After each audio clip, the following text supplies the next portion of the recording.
F. Scott Fitzgerald's. The Great Gatsby has been celebrated for nearly a century as a story of doomed love, of a man's relentless pursuit of a woman who once represented everything beautiful and untouchable. But beneath the lush language and the gleam of wealth, Fitzgerald was not writing a love story. He was writing an autopsy of a culture-sick people with illusion, a portrait of psychological decay so elegantly disguised that readers mistook sickness for passion. Gatsby's love for Daisy is not devotion, it is delusion. It is an illness fed by longing, nostalgia, and the poisonous myth that one can recreate the past through sheer will and wealth. To see Gatsby as a romantic hero is to misunderstand him completely. He is not a lover, he is a patient, terminally ill with obsession, infected by an incurable dream.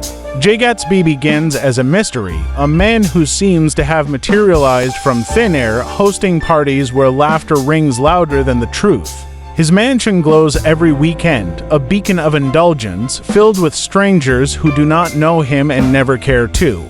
They drink his champagne, whisper his name, and dance beneath his chandeliers, but Gatsby himself stands apart watching, waiting, searching.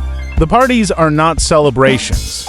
They are rituals of loneliness. Every light that burns in his house is a flare in the darkness, calling to Daisy, hoping she might wander in one night as if by accident.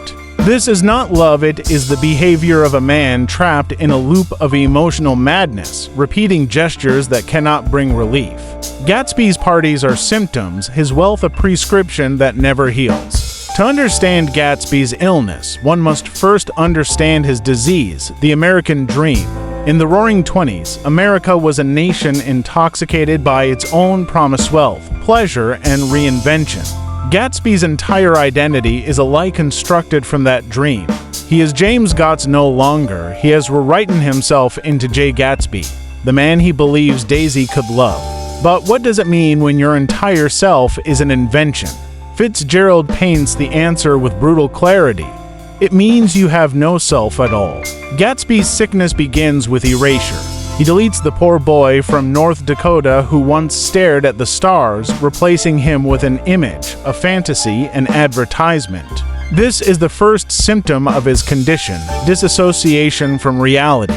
He lives not in the present, but in a feverish hallucination of what he wishes to be.